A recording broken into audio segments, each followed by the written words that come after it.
আসসালামু আলাইকুম। বিশ্বকাপ উন্মাদনায় আজকে যুক্ত হচ্ছে আর্জেন্টিনা।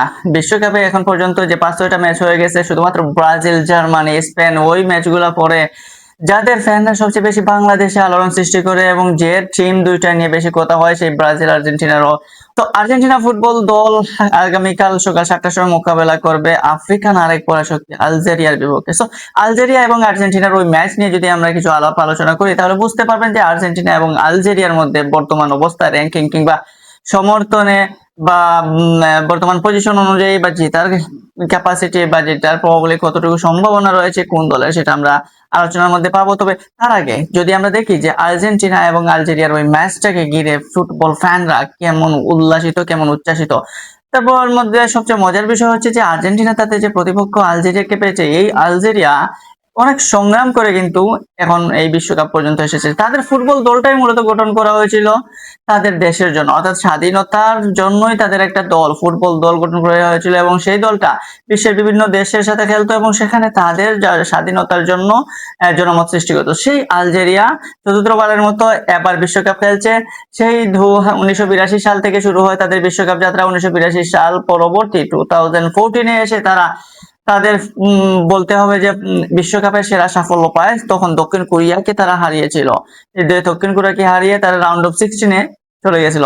আর ১৯৮২ সালে তারা কি করেছিল, তারা সবচেয়ে শক্তিধর তৎকালীন সময়ে পশ্চিম জার্মানি ছিল তৎকালীন ফুটবলের অন্যতম পরাশক্তি এবং সেই পশ্চিম জার্মানিকে ২-১ গোলে হারিয়ে বিশ্বে আলোড়ন সৃষ্টি করেছিল আলজেরিয়া। এবং সেই আলোড়ন সৃষ্টিকারী আলজেরিয়া এবার কি আর্জেন্টিনাকে ২৬-এ এসে হারিয়ে এই তাদের যে জয়যাত্রা কিংবা তাদের যে ইতিহাস সৃষ্টি সেই ইতিহাসটা আরো বড় করবে। তো সেই জন্য আজকে আমরা কথা বলবো, আমাদের সাথে আছেন ফুটবল নিয়ে কথা বলার জন্য মাসুদ আহমেদ। মাসুদের সাথে আমরা কথা বলবো যে আলজেরিয়া এবং আর্জেন্টিনার ম্যাচ।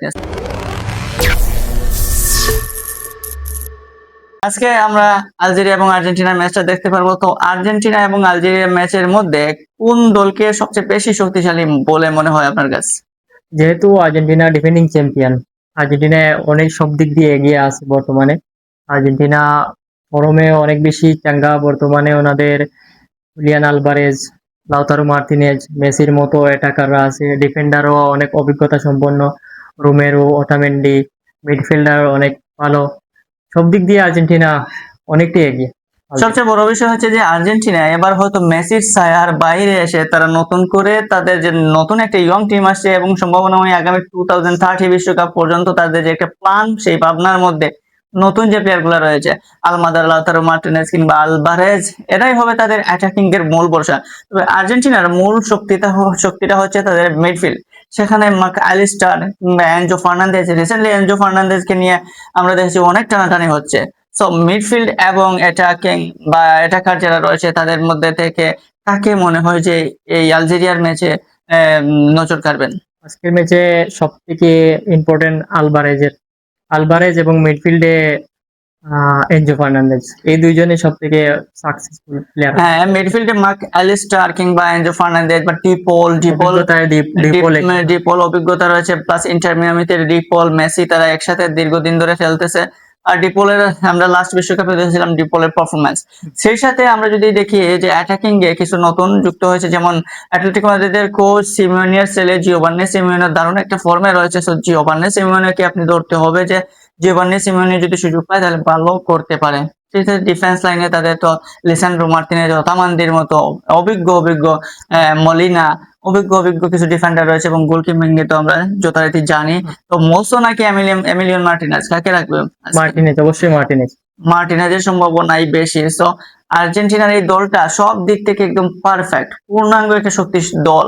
সেই সাথে আর্জেন্টিনার সাথে শুধুমাত্র প্লেয়ার যারা আছে তারা খেলবে না, আলজেরিয়া এই প্লেয়ারদের নিয়ে পরিকল্পনা করলে শুধু হবে না, কারণ আর্জেন্টিনার ডাগ আউটে যিনি রয়েছেন ঠান্ডা মস্তিষ্কের একজন মানুষ, ঠান্ডা মস্তিষ্কের একজন কোচ। এই কোচের ক্যাপাসিটি কিন্তু দারুণ এবং ঠান্ডা মাথায় কিন্তু তিনি দুর্দান্ত কিছু ডিসিশন নিয়ে থাকেন। তো আর্জেন্টিনার জন্য এটা একটা বাড়তি প্রেরণা বলতে পারেন বা বাড়তি একটা যুগ বলতে পারেন যে তাদের কাছে এরকম লিওনেল স্কলানির মতো একজন কোচ রয়েছে। আপনার কি মনে হয়? অবশ্যই আর্জেন্টিনা সব দিক দিয়ে এগিয়ে, তবে আলজেরিয়াও আফ্রিকার দেশ, ওনাদের শক্তির দিক দিয়ে কৃপতা অনেক বেশি। আর আলজেরিয়ার রিয়াদ মাহরেজের মতো ভালো স্ট্রাইকার আছে। তো এই বিশ্বকাপে অলরেডি অনেক অঘটন ঘটতেছে। আমরা গতকালে স্পেনের মতো দলকে দেখতেছি গোল শূন্য ড্র হয়েছে। তো এদিক দিয়ে আলজেরিয়া অনেকটা এগিয়ে আছে। ইউরোপ আফ্রিকার দেশ, ওদের শক্তি গতি কৃপণতা সবকিছুই বেশি। তারপরেও আর্জেন্টিনা এগিয়ে থাকবে, আর্জেন্টিনা সব পজিশনে ডমিনেট করবে।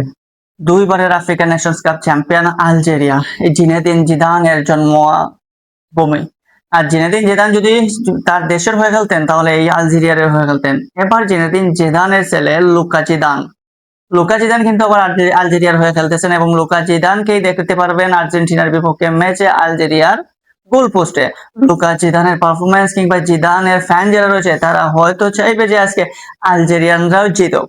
আলজেরিয়ার এই বাড়তি প্রেরণার মধ্যে তাদের আরো কিছু অ্যাড রয়েছে, যে দলটা আলজেরিয়ার যে বিশ্বকাপ স্কোয়াড, এখানে দেখতে পারবেন যে সেখানে রিয়াদ মাহরেজের মতো, কিংবা ডিফেন্স লাইন দেখতে পারবেন যে নৌরি, যিনি ম্যানচেস্টার সিটিতে ডিফেন্স লাইনে দারুণ ভূমিকা পালন করে থাকেন। তো ম্যানচেস্টার সিটি কিংবা সৌদি প্রো লিগের আল আহলি, আল হিলাল, এরকম বড় বড় ক্লাবে খেলা অনেক প্লেয়ার রয়েছে। আল আহলিতে সম্ভাবনা অনেক প্লেয়ার রয়েছে এই আলজেরিয়াতে। সো দারুণ একটা ফাইট হবে। তবে মনে হইতেছে যে এই বিশ্বকাপের শুরু থেকে যেভাবে অঘটন ঘটতেছে, আলজেরিয়া হয়তো অঘটন ঘটাতেও পারে, এবং সেই 1982 সালে পশ্চিম জার্মানিকে হারিয়ে যেভাবে রেকর্ড করেছিল, এবার 26-এ এসে যদি আর্জেন্টিনাকে হারিয়ে দেয় তাহলে কেমন হয়?